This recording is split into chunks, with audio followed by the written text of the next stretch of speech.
this module of process control and instrumentation, we will now learn about instrumentation.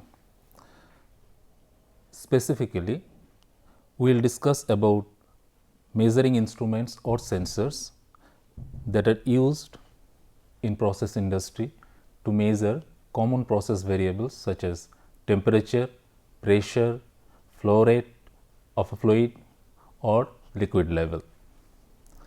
Science of measurement is very old and well advanced now. So, it is perhaps not possible to teach you every details of all the instruments that are available, and perhaps it is not required also.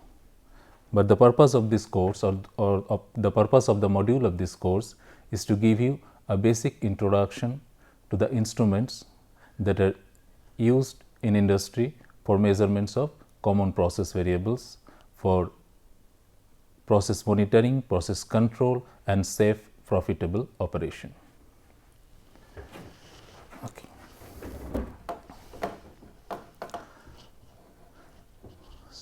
So, as I will talk about the instrumentation part of process control and instrumentation. You are now familiar with this block diagram, which is a feedback control system, block diagram for feedback control system. Process control has been the topic of discussion so far. So, you can recognize very well all the blocks of this block diagram. What we intend to do here is, we have a process which is influenced by some disturbance which you cannot manipulate. The process is also influenced by flow of energy and or material which we can manipulate. We want to control the process, meaning we define a desired state for the process and the control variable has to be kept at that desired state.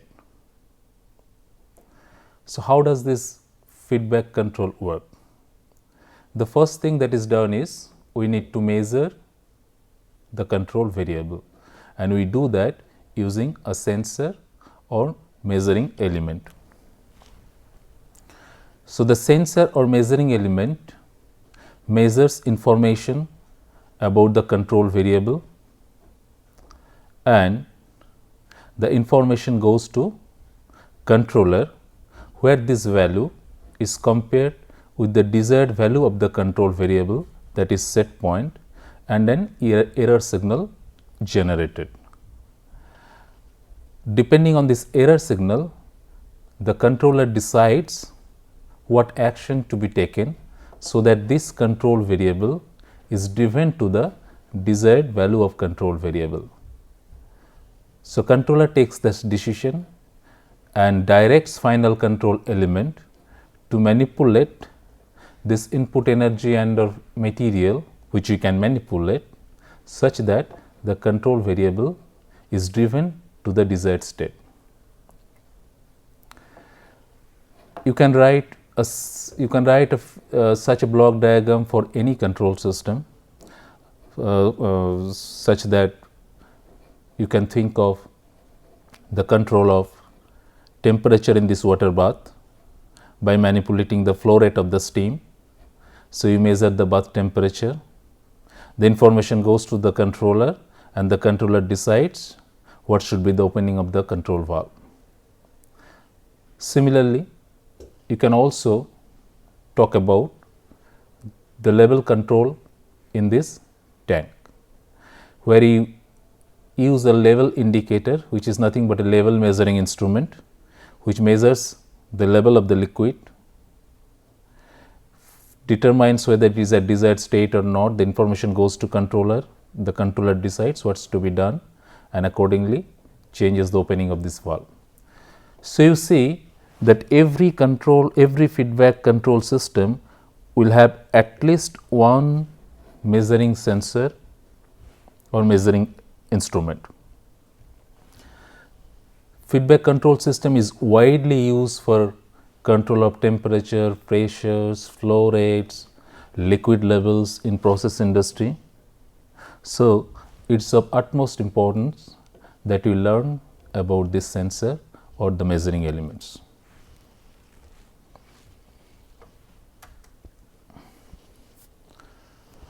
So, this is the objective of the module. We intend to learn the fundamentals of industrial instrumentation. As I told you in the beginning, that it is perhaps not possible to learn every details of all the instruments that are available, because there are numerous instruments for measurement of various process variables. So, what we will do is we will learn general principles of measurement systems.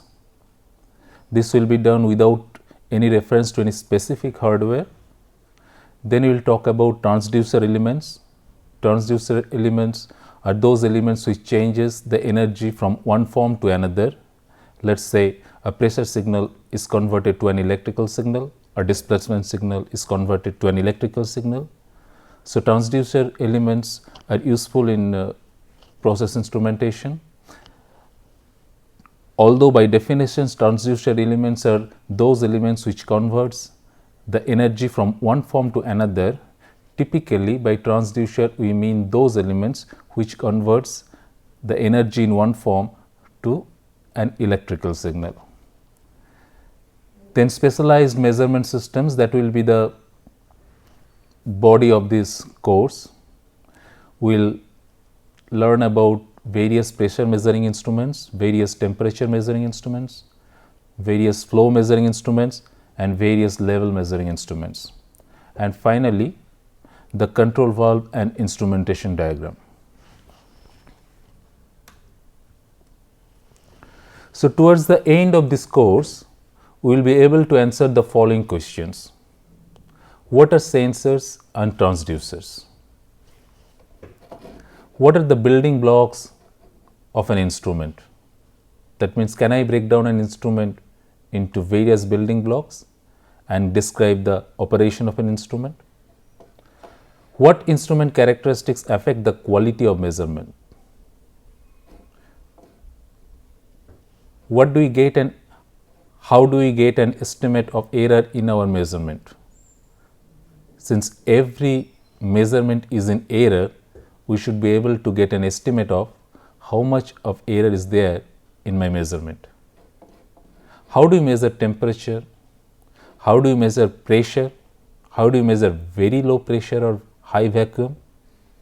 How do you measure flow rate of a fluid, say in a flow rate of a process fluid in a pipe? How do you measure liquid level? Let us say, how do you measure liquid level in a storage tank? How do you interpret an instrumentation diagram? What are the meaning of the symbols that are present in an instrumentation diagram? So, towards the end of this course, we should be able to answer these questions.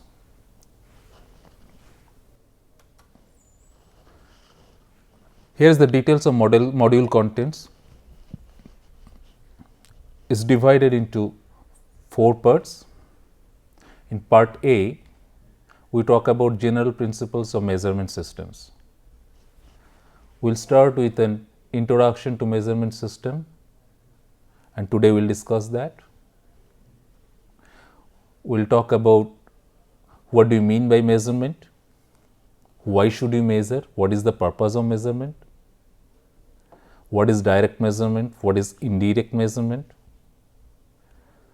what are the various types of applications of measurement. Then we will talk about functional elements of an instrument. This is an important concept which helps us to describe the operation of instrument in a very generalized manner. So, we will try to break down an instrument into various functional elements and try to see how the instrument works. Then classification of instruments. The instruments can be classified in various ways. So, we will see some of the ways how we classify the instruments. We will talk about input-output configurations of instruments. Then we will go to performance characteristics of instruments. What are the various performance characteristics that affect the quality of measurement? Broadly, we will talk about 2 different types of characteristics. One is called static characteristics, another is dynamic characteristics. As the name suggests, static characteristics are those characteristics which we must consider when the instrument is being used to measure the value of a condition which is not changing with time. And dynamic characteristics, as the name suggests, are those characteristics which you must consider when the instrument is being used to measure a condition which is changing with time. Then we will end part A with a brief discussion on error analysis. Since every measurements are in error, we should have an estimate of error in our measurements. In part B, we will talk about transducer elements. We just discussed that transducer elements are those elements which converts energy in one form to another, and practically we mean those elements which converts energy in one form to electrical energy. We will talk about 4 different types of transducer elements: the linear variable differential transformer or LVDT, which is a displacement transducer. It converts displacement signal to an electrical signal. Then resistance strain gauges. Resistance strain gauge, if strained, resistance changes. So it converts the strain to an electrical signal. Capacitive type transducer, which is again a displacement type transducer, and piezoelectric transducers, which is like if a crystalline material like quartz is distorted, a charge is produced. So, we will talk about piezoelectric transducers in detail also. Part C will be the main body of this module. Here we will talk about various process variable measuring instruments in detail. We will start with various pressure measuring instruments. We will see how we classify the various pressure measuring instruments, what are the various pressure measuring instruments available, what are their working principle, what are the ranges of these instruments, and so on and so forth. Similarly, we will treat various temperature measuring instruments, various flow measuring instruments, and various level measuring instruments. Mainly, we will focus on liquid level measuring instruments. Then in part D, we will talk about control valve and instrumentation diagram. The contents will be the construction and working principle of a control valve, how does a control valve work. Then we will see what we mean by an instrumentation diagram, what is it, what are the symbols used in an instrumentation diagram, how do we interpret an instrumentation diagram.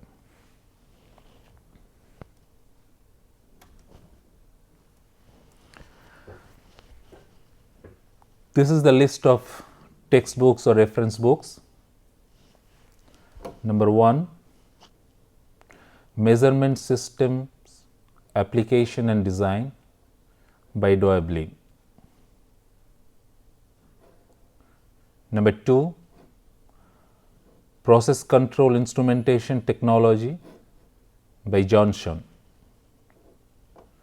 Number 3, Principles of Industrial Instrumentation by Petronovich. Number 4, Industrial Instrumentation by Ekman.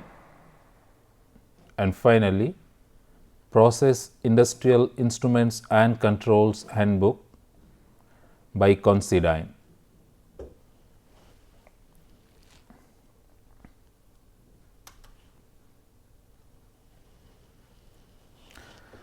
So, let us start part A with a definition of measurement. Measurement is an essential activity in every branch of science and technology. Measurement means quantification of a parameter. or quantification of a quantity or condition. A measuring instrument is thus a device that determines the value of a quantity or condition. An instrument converts a physical or chemical plant condition, for example, heat, pressure, or light, to a signal which is often electrical but not necessarily so, that can be measured or interpreted.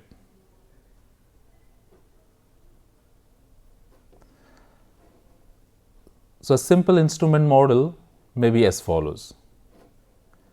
You have a process or measured medium. Let us say you are interested in measuring the temperature of a liquid in a tank. So, this is the process or measured medium for you. Then I take a temperature measuring instrument. This temperature measuring instrument interacts with this process and produces an output which is in some sense related to this input, and this output should be in a form which can be interpreted by the observer.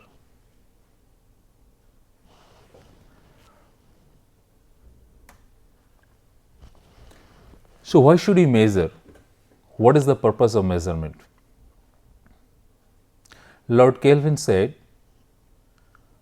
when you can measure what you are speaking about and express it in numbers, you know something about it. But when you cannot measure it, when you cannot express it in numbers, your knowledge is of a meager and unsatisfactory kind, within quote and unquote. That defines the purpose of the purpose of measurement very nicely. In a process industry, when you work for a process industry, you perhaps will frequently ask or will want to know what is the temperature in the reactor, what is the temperature in the furnace or in the reboiler, what is the flow rate of a process fluid in a pipe, or what is the level of liquid in the storage tank, or what is the concentration of a product in the product stream. So, to get an answer to these questions, we definitely need to take help of various instruments. So, the fundamental purpose of measurements in industrial manufacturing and processing is to obtain a numerical value, because generally we are interested in quantification corresponding to the variable being measured, so that we can determine and improve the quality of a product or the efficiency of production. The fundamental purpose of measurements in industrial manufacturing and processing is to obtain a numerical value corresponding to the variable being measured, so that we can determine and improve the quality of a product or the efficiency of production. By efficiency of production, we mean the process operations should be profitable and safe for human, environment as well as equipment.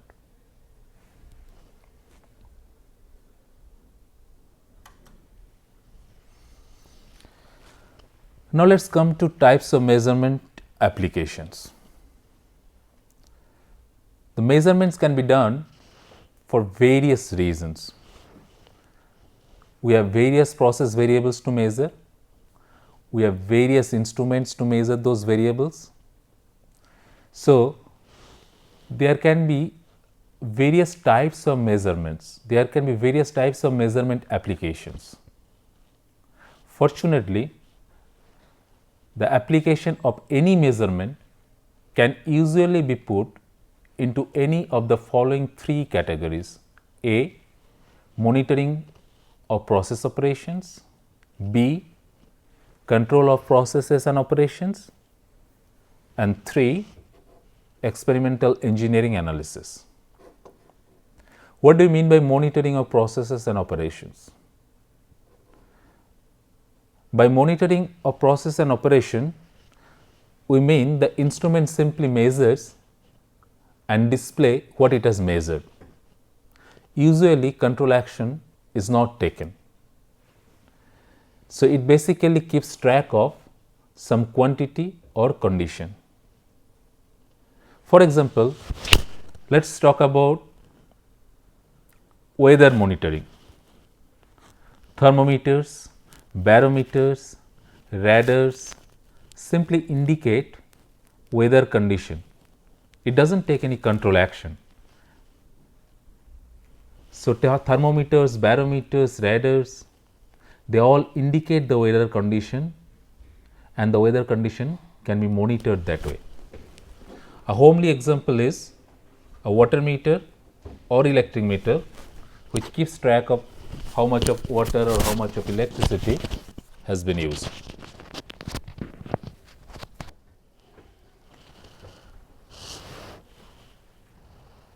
So, monitoring of process and operations, where the instrument simply measures and display what it has measured.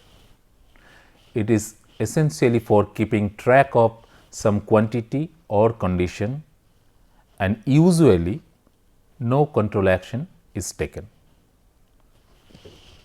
A homely example is water meter or electric meter, which tells us how much of water or electricity is used. 2. Control of processes and operations. Perhaps it is the most important applications of measurements, and we basically refer to automatic control. We have briefly talked about a feedback control system in the beginning of today's discussion, and also it has been the topic of discussion so far.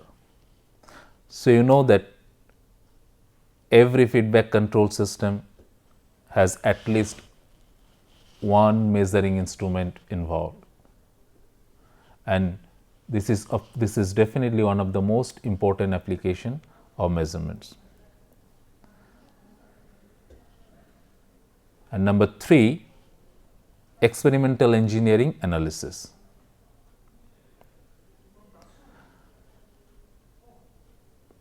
We can measure variables or some quantity or condition to test the validity of predictions from theories. We can perform measurements to develop model from raw data that we collect using instruments.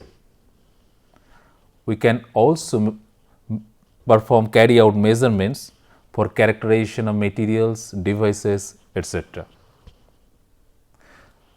So, application of any measurement can generally be put into one of these 3 categories: process monitoring and operations, where instrument simply measures and display, no control action is taken.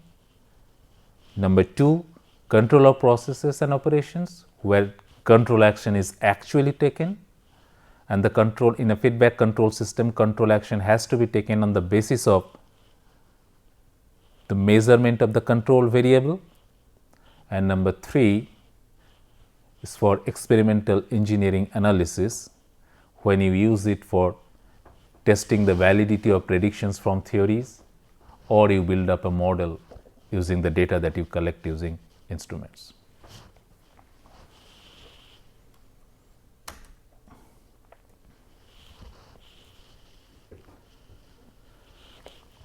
The measurements can be broadly classified into 2 categories: direct measurement and indirect measurement. Direct measurements, what do you mean by direct measurements? In direct measurements, we compare directly the parameter that we intend to measure with an accepted standard.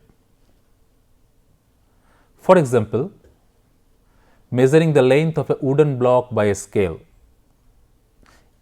If I have an accepted standard, accepted standard, I can directly measure the length of a wooden block using that accepted standard. For example, you measure the length of this classroom using a tape, which can be considered as an accepted standard. Indirect measurement, as the name suggests, we measure a parameter by measuring another parameter which is more convenient to measure. So, essentially we infer here. We do not measure directly the parameter that we intend to measure, but we measure some other parameter which is more convenient to measure and infer the value of the other parameter. Let us take an example to clarify this. I have a task at hand. Find out how many bacteria are there in a tube. So, you have a tube and there are some bacteria in the tube. I want to find out how many bacteria are present in the tube. What can be the direct measurement here? A direct measurement can be, you spread the bacteria out on a microscope slide and directly count under the microscope. So, you take a microscope slide, spread out the bacteria, put it under microscope and count it. That will be of course a direct measurement, but you understand it is going to be very inconvenient and cumbersome. So, what can be indirect measurement? Use a spectrophotometer. Use an instrument called spectrophotometer. A spectrophotometer works by shining light in one side of a tube and measuring how much of light passes through to the other side. If more light passes, it means that there is less bacteria in the tube. So, you can back calculate and can measure how many bacteria are present in the test tube. There can be another way of measuring the bacteria count indirectly. We give some substrate or food to the bacteria to eat and grow. So, the bacteria will consume the substrate and grow. And let us measure this consumption rate. Higher the consumption rate, higher the bacteria count. So, this will be another way of measuring the bacteria count indirectly. Of course, the direct measurement is always preferred, but as you notice here that it is not always possible to go for direct measurement. It may not always be possible, or even if it is possible, it may be very inconvenient.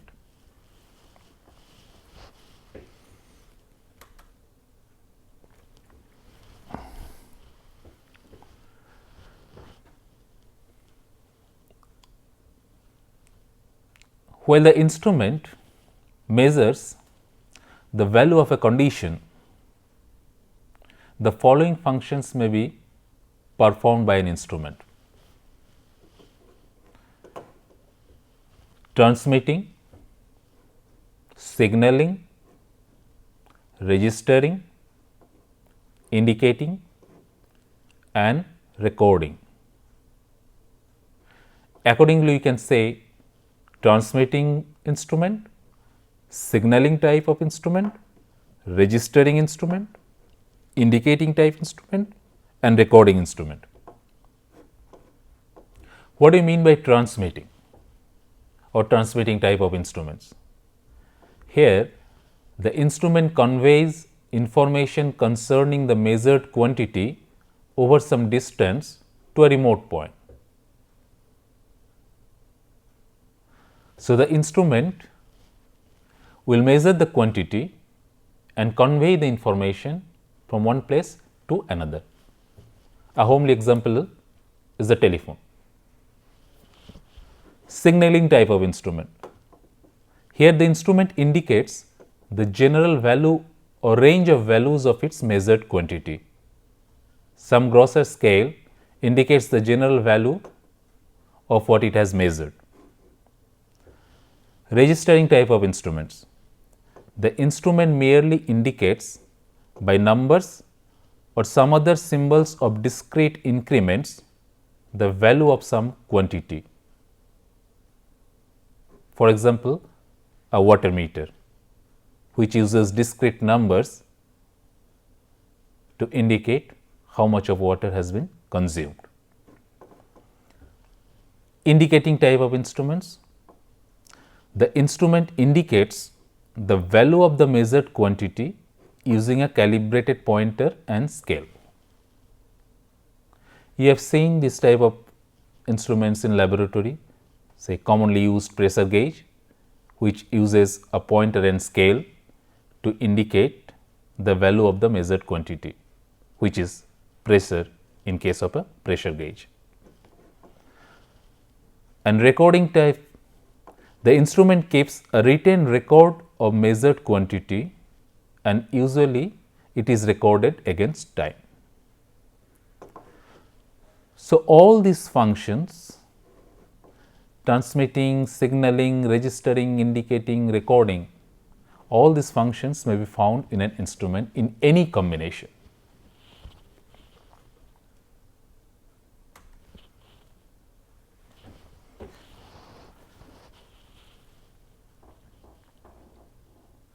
Now, let us come to an important concept called functional elements. It is a very useful concept to describe the operation of an instrument in a generalized way. An instrument consists of several elements. These elements perform prescribed functions in converting a quantity or condition, which is measuring medium, into a corresponding indication, which we call measured value.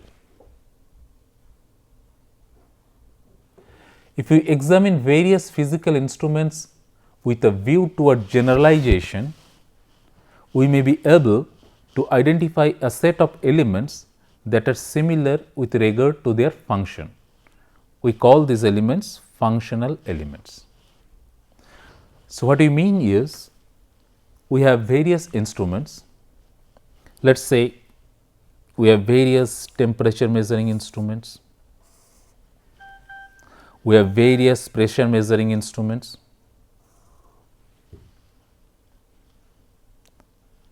Now, if we examine all these instruments and several other instruments very closely with a view towards generalization,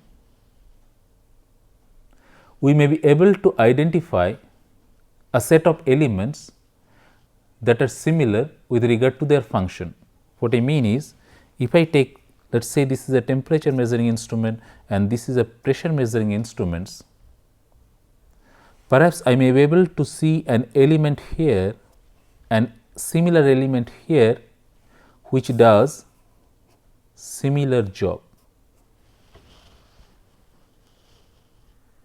So, in terms of function they are similar.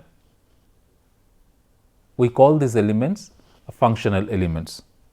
So, we will define functional elements as, if we examine various physical instruments with a view toward generalization, we may be able to identify a set of elements that are similar with regard to their function. We call these elements as functional elements. An instrument thus can be broken down to a limited number of functional elements, and this gives us a way to treat the operation of an instrument in a generalized way. But the question now is, how do I break down an instrument into its building blocks or into various functional elements. It can be done in a number of ways and looks like there is nothing like universally accepted generalized scheme. So, there are different schemes proposed in different books, and you will see here at least two of them.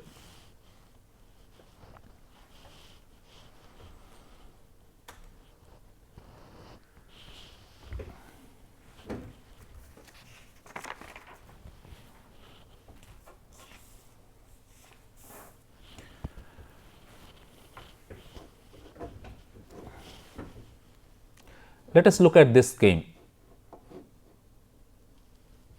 which describes how you break down an instrument into various functional elements.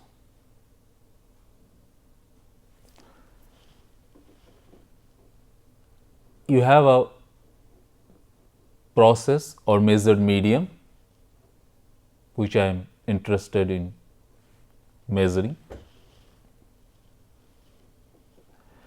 I bring an instrument in contact with this.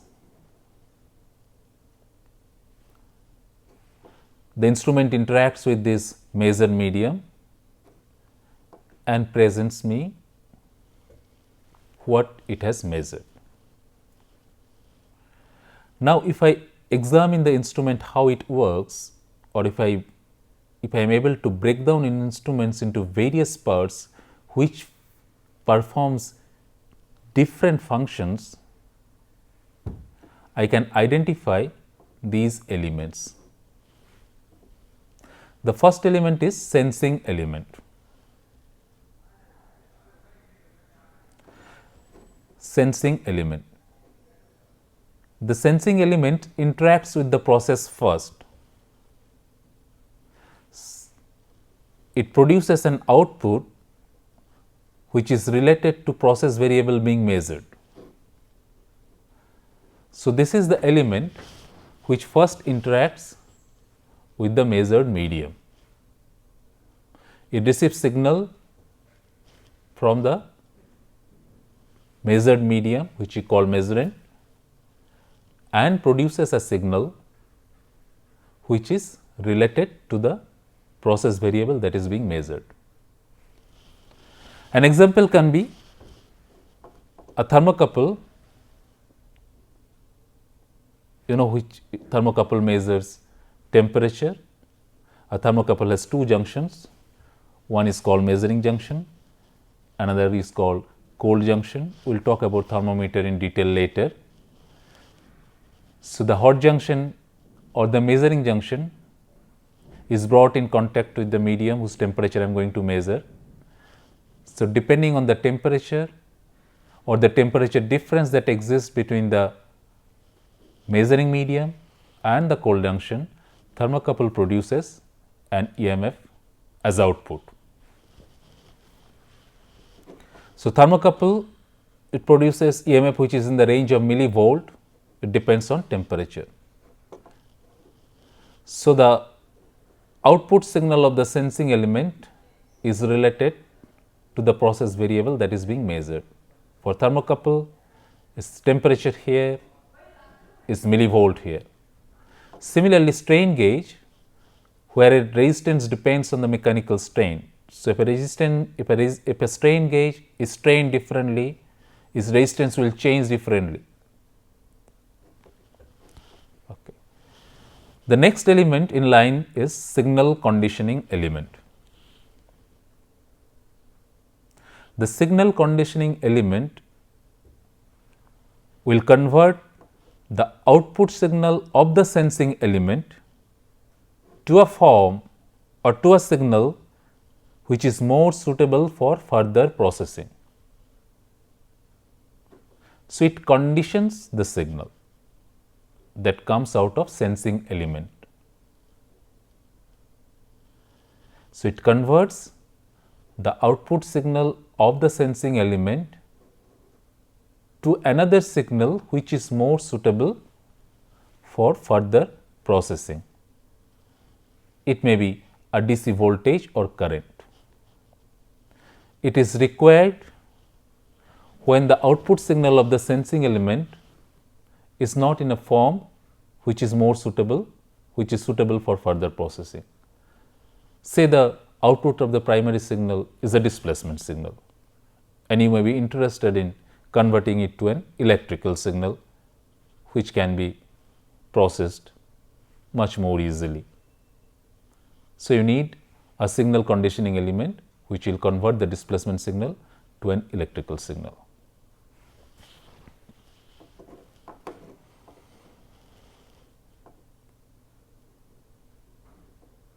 Examples may be amplifier which will convert millivolts to volts, an oscillator which converts an impedance change into a variable frequency voltage. The output of the signal conditioning element goes to signal processing element. A signal processing element converts the output signal from the signal conditioning element to a form which is more suitable for presentation to the observer. It may be an analog to digital converter. An analog to digital converter will convert voltage signal into a digital form for input to a computer.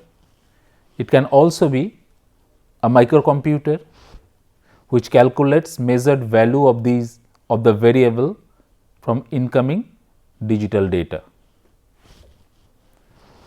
And finally, we have data presentation element. The data presentation element presents the data to the observer, and it has to be in a form which the observer can recognize. So, the data presentation element presents the data to the observer in a recognizable form. Examples are pointer and scale, a chart recorder, or a visual display unit.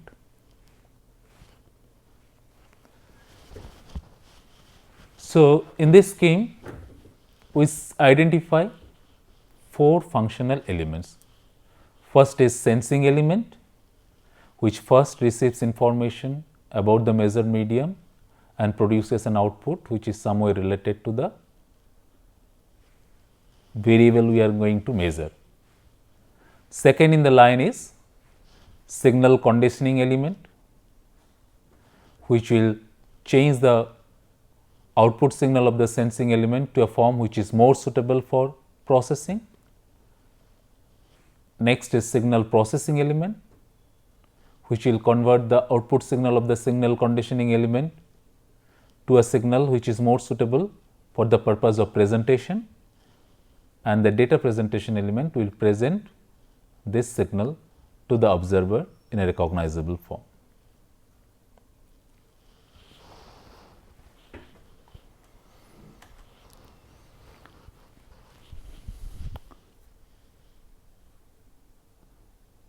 Let us discuss another scheme as proposed by Doeblin.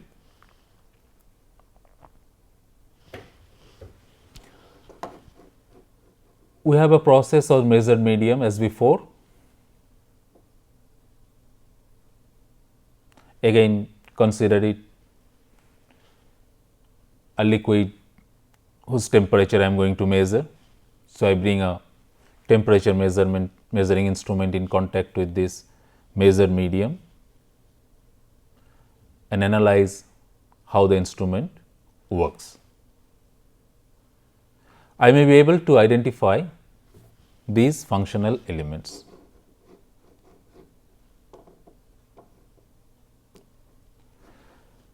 The first block is primary sensing element.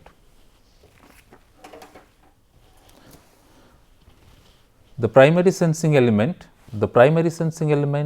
is that which first receives energy from the measured medium and produces an output depending in some way on the measured quantity. So, this is same as what you saw in the scheme 1. We call sensing element there. Let us call primary sensing element here. Because you can have, if you have more than 2 sensing elements, and the one that interacts with the system first may be called primary sensing element. So, this is the element which first receives information from the measured medium and produces an output depending on some way on the measured quantity. If we take the temperature measurement as an example, the primary sensing element will first extract some amount of thermal energy from the measuring medium.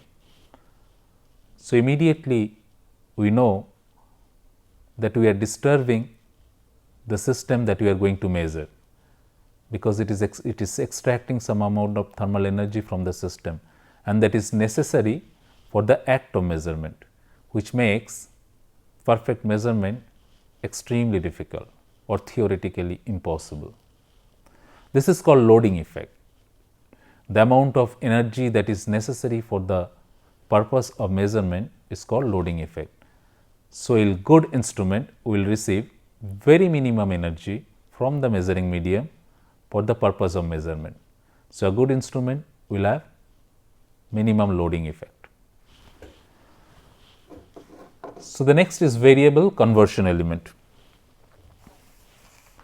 The output signal of the primary sensing element is some physical variable such as displacement or voltage.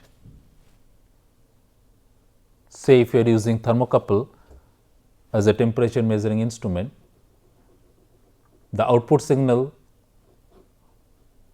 of the primary sensing element will be a millivolt signal. For the instrument to perform the desired function, it may be necessary to convert this variable into another more suitable variable while preserving the information content of the original signal. And variable conversion element will do this function. So, the variable conversion element will convert the physical nature of the signal that comes out of the primary sensing element to another signal which is more suitable for the purpose of measurement. It may be noted here that all instruments may not have variable conversion element. Some instrument may have more than one variable conversion element. Next in the line is variable manipulation element. In performing the measurement, an instrument may require that a signal represented by some physical variable be manipulated in some way. That is,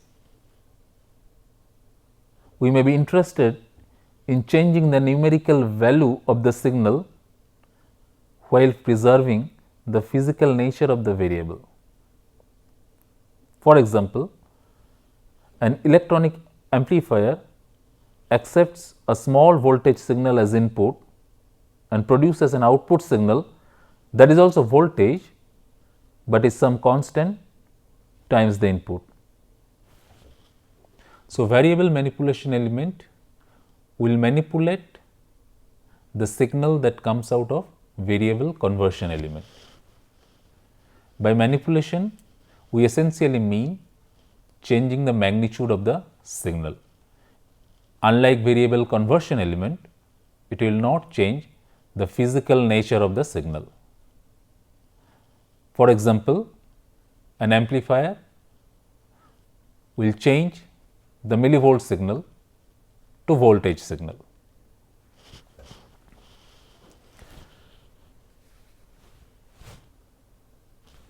It may also be noted here that it is not necessary that variable manipulation element will always follow the variable conversion element. It may be present before this block, or it may be present elsewhere in the diagram, or it may not be present at all.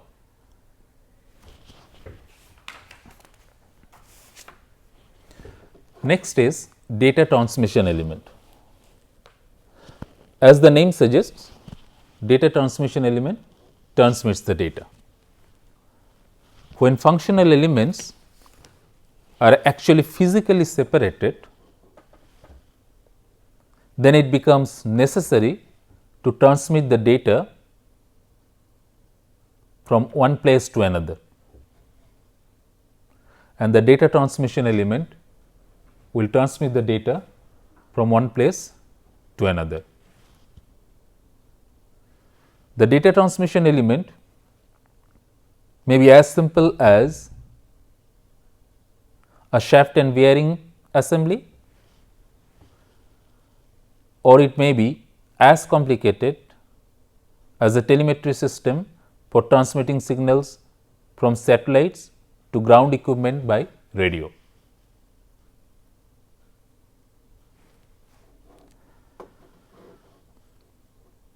And finally, we have data presentation element. The data presentation element communicates information about the measured quantity to the observer for monitoring or control purpose. And as we have said earlier, the data must be communicated such that it is recognizable by human sense organ. The common examples are pointer moving on a scale is a data presentation element, recording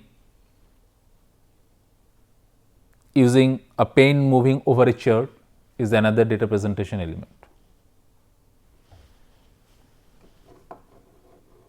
Finally, we may also have a data storage or playback element, which will store data which can be restored later whenever it is required. Examples may be a computer, a magnetic tape recorder, etc.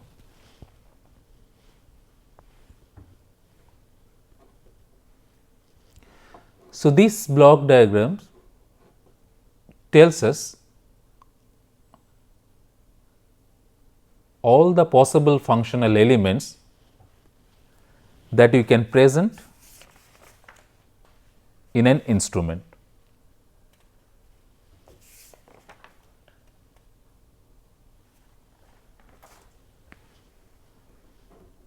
I repeat again that it is not necessary the functional elements will be present strictly in this order in any instrument.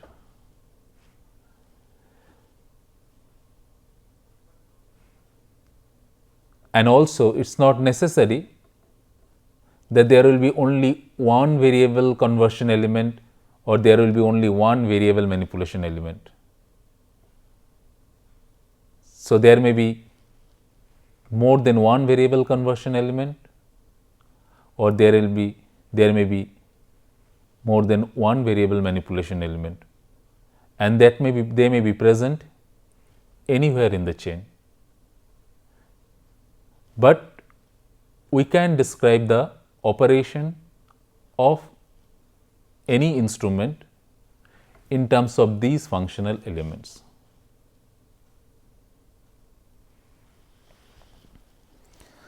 So, let us summarize what we did today.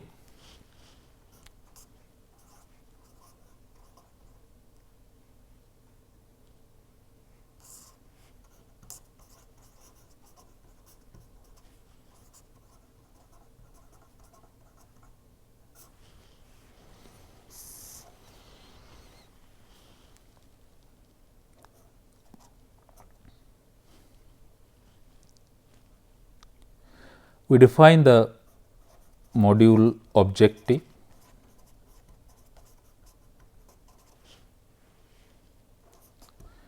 detail module content,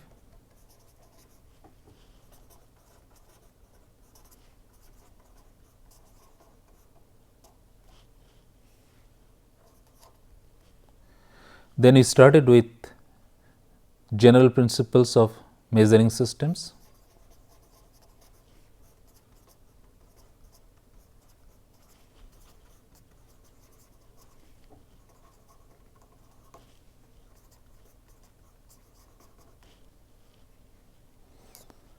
Where you give a brief discussion on why we measure, purpose of measurement,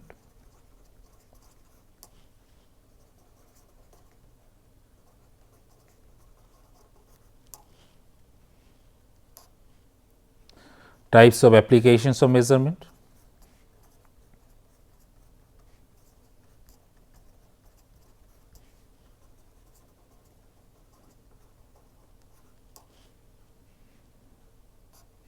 we talked about direct indirect measurements,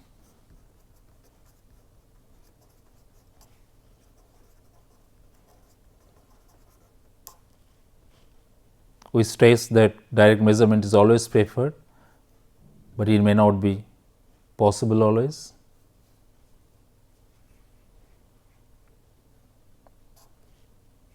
Then we talked about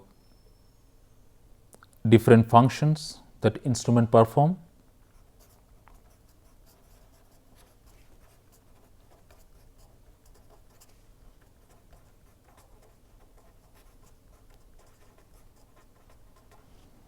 and finally we talked about functional elements.